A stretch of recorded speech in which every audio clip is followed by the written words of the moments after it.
नमस्कार, आप देख रहे हैं बिस्तक। मैं हूं रजत देवगन। आज हफ्ते का आखिरी कारोबारी सत्र था, लेकिन सुपड़ा साफ हो गया। धड़ाधड़ टूटा है मार्केट आज लेटर हाफ में। कारण क्या बताएंगे आपको इस वीडियो में। शुरू से आखिर तक की वीडियो जरूर देखिएगा।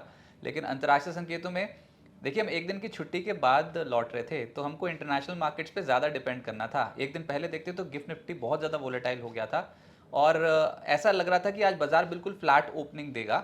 और ऊपर से अमेरिकन मार्केट्स में नैस्डैक, S&P 500 ये सब रिकॉर्ड हाई लेवल्स पे पहुंचे हुए हैं। एशियन मार्केट्स का मूड माहौल ठीक है।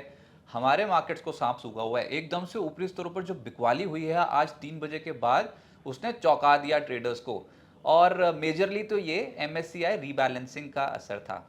लेकिन आज जब ओपन हुए तो 23,902 के लेवल पे ओपन हुए और उसके बाद 24,002 तक गए थे, लेकिन ऊपरी स्तरों पर संभल नहीं पाए। और जो मैं कह रहा हूँ बार बार कि 3 बजे के आसपास जो बिकवाली हावी हुई, उसमें एकाएक टूट गए थे। 23,484 तक पहुंच गया निफ्टी और क्लोजिंग आई है 23,547 के लेवल की, 359 पॉइंट्स डाउन। और ऐसे ही निफ्टी बैंक 614 अंक गिरकर 54,239 के लेवल पे बंद हुआ। सेंसेक्स 1,092 अंक गिरकर 74,775 के लेवल पे बंद हो गया।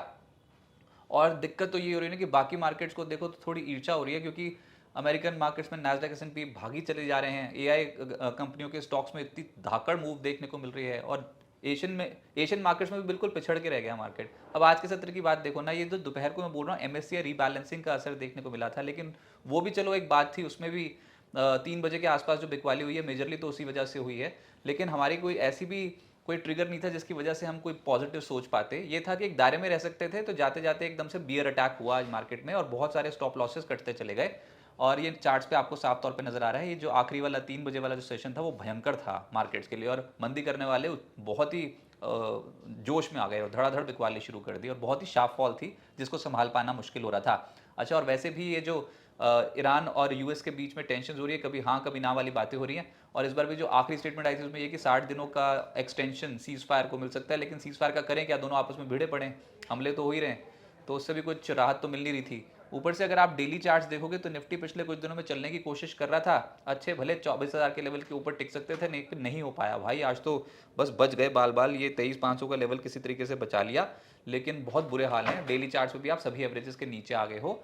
और ऐसे ही अगर आप बैंक निफ्टी देखोगे तो लेटर हाफ में सेलिंग स्ट्रांग थी। अगले हफ्ते RBI की पॉलिसी आनी है, लेकिन आज एकदम से टूटा लेटर हाफ में और ये दिन भर का एक्शन थोड़ा सुस्ती नजर आ रहा था। और अगर आप डेली चार्ट्स पे देखोगे तो उसमें भी ये निफ्टी के मुकाबले कम टूटा है। पिछले कुछ दिनों में निफ्टी को आउट परफॉर्म कर रहा है बैंक निफ्टी, वो इसलिए क्योंकि अगले हफ्ते RBI की पॉलिसी है।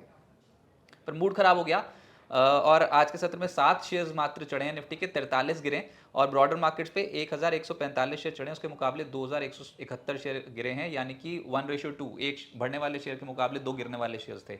अब जो चढ़े उसमें था tech Mahindra, HCL tech, Wipro. ये IT स्टॉक्स शुरू तो तेज हो गए थे, लेकिन फिर ऊपरी स्तरों पे थोड़ी मुनाफा वसूली हुई। कुल मिलाकर 1.25% से 1.5% ऊपर बंद हुए। आप ये हिसाब लगा सकते हो कि विप्रो जैसा स्टॉक जिसका ADR 18.5% ऊपर था, क्योंकि एक डील कर ली थी, एक करार किया था इन्होंने, वो इनके लिए बहुत बेनिफिशियल माना जा रहा है। उसकी वजह से विप्रो US मार्केट में उसका जो ADR था वो 18.5% चढ़ा था, लेकिन हमारे मार्केट में देखो 1.25% के आसपास की तेजी देखने को मिली है बस।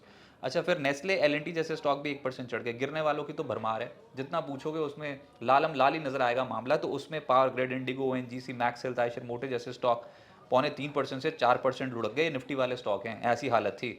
F&O गेनर्स में विप्रो नजर आएगा आपको, PGEL, Hyundai, Elkem, GMR airports, इन स्टॉक्स में तेजी थी। GMR एयरपोर्ट्स की ओपनिंग बहुत स्ट्रांग थी, रिजल्ट्स का इंपैक्ट देखने को मिला था, लेकिन फिर उसके बाद फिर 3% के आसपास ही चढ़ के बंद हुआ है। और जो गिरने वाले हैं उसमें रिजल्ट्स इंपैक्ट, BDL 10% क्रैश। अच्छा, MCX का स्टॉक तो धड़ाधड़ टूटा है। ये तो वैसे MSCI रीबैलेंसिंग में इसको फायदा है, लेकिन आज के सत्र में ये 6% नीचे यहाँ पर आता हुआ नजर आया। और स्विगी, अशोक लेलैंड, NMDC जैसे स्टॉक हैं 4 से 5% गिर गए।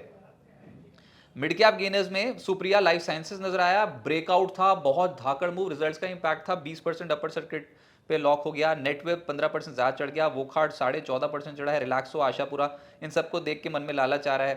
खैर, जो गिरने वाले थे उनमें देखो तो डेल्टा कॉप आज 14.5% गिरा है, क्योंकि ये ऑनलाइन गेमिंग पे सुप्रीम कोर्ट ने 28% GST रखने का फैसला कर रखा है। उसका एक इंपैक्ट था, ऑनलाइन गेमिंग कंपनियां कांप रही थी, स्पेशली डेल्टा कॉप। फिर Natco pharma, ISGEC, Jyoti CNC, Praj industries 8% से 13.5% क्रैश हो गए।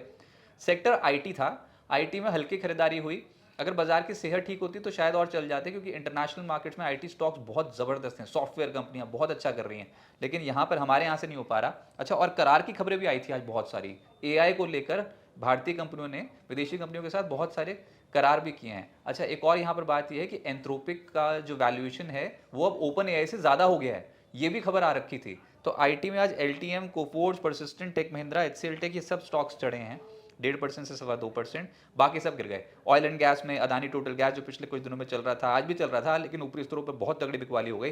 फिर ओएनजीसी, आईजीएल, बीपीसीएल, पेट्रोनेट 2.5% से 3% नीचे आ गए। मेटल्स में बैंड बज गई, JSL, NMDC, Lloyds Metal, Hind Copper, NALCO 2.5% से 4.5% टूट गए। ऑटोज में एकदम से बिकवाली हावी हुई, Ashok Leyland, hero MotoCorp, Eicher Motors, ये एकदम से टूटे थे 3.25% से 4%। सोना कॉमस्टार, ओनो मिंडा भी गिर गया। फिर ये जो कैपिटल मार्केट वाली कंपनियां ना बहुत तेज गति से ऊपर जा रहे थे, तो अब रिवर्स गियर में आ गए हैं। एमसीएक्स और बीएससी स्पेसिफिकली, एमसीएक्स तो आज के सत्र में 7% टूटा है, बीएससी 2% है, लेकिन बीएससी भी पिछले 2 दिनों से टूट ही रहा है।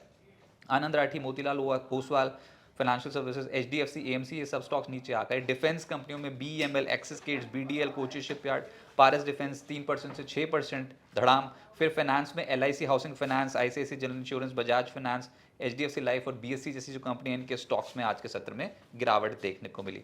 अब आगे क्या होगा देखिए, अंतिम चरण में आज के सत्र में बहुत ही जबरदस्त बिकवाली देखने को मिली, आउट ऑफ कंट्रोल हो गया था मार्केट और बेहिसाब बिकवाली देखने को मिल रही थी। और ऊपर से निके आज के सत्र में एशियन मार्केट्स में निके 2.5% ऊपर, कॉस्पी 3.5% ऊपर। बताओ हमारे यहाँ पर क्या हो रखा है। तो रिलेटिवली अंडर परफॉर्म कर रहा है इंडियन मार्केट। ये हम आपको बार बार ही कह रहे हैं कि आप एशियन मार्केट्स की तुलना में कम अट्रैक्टिव हो, भी विदेशी पैसा यहाँ पर आ नहीं रहा है। और भारतीय बाजार में एमएससीआई रीबैलेंसिंग का भी असर देखने को मिला, जो आज इंप्लीमेंट हुआ, तो उसमें कह रहे हैं कि 8,000 करोड़ के आसपास का नेट आउटफ्लो देखने को मिलेगा।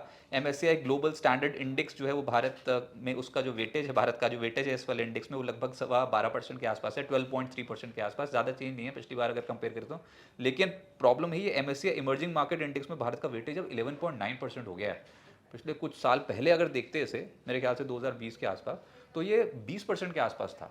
ये बहुत बुरी तरीके से नीचे आ गया है और प्रॉब्लम यही है, इमर्जिंग मार्केट्स पे कंप्लीटली अंडर परफॉर्म कर रहे हैं और ये एमएससीआई इमर्जिंग मार्केट इंडेक्स में वेटेज बहुत कम हो गया है इंडिया का। फिर 3 बजे के बाद तो भयंकर बिकवाली देखने को मिली सिस्टम में। चार्ट्स मैंने आपको दिखा दिए थे। अमेरिका और ईरान की डील को लेकर अभी भी अनिश्चितता है, लेकिन अगले ट्रिगर 3 से 5 तारीख को एमपीसी की बैठक है। आरबीआई जो भी फैसला लेगा उसका इंपैक्ट पड़ेगा और हमको बहुत क्लोजली ट्रैक करना है आरबीआई गवर्नर क्या बोलते हैं, स्पेसिफिकली इंटरेस्ट रेट्स, इन्फ्लेशन और जीडीपी आउटलुक को लेकर।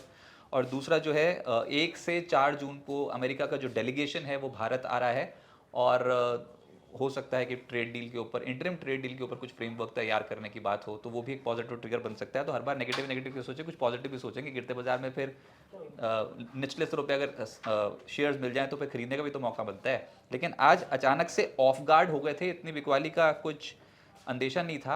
अब जहां पर आज आप टकराए हो ना, वो इंपॉर्टेंट है 23,500 और 23,400 का बहुत अच्छा सपोर्ट जोन है। और ऊपर के तौर पे अभी दिक्कत आएगी 23,820 और 23,900 के लेवल को निकालने की, अनलेस अनटिल बहुत पॉजिटिव खबर आ जाए जिसकी वजह से एकदम से बूम बूम हो जाए इक्विटी मार्केट। लेकिन उसका आज एक दिन की छुट्टी के बाद आया और एकदम से ऐसा बियर अटैक हुआ ना, तो ट्रेडर्स थोड़े से ऑफ गार्ड हो गए और बहुत ही भयंकर बिकवाली 3 बजे के बाद इंडियन मार्केट्स पे देखने को मिली।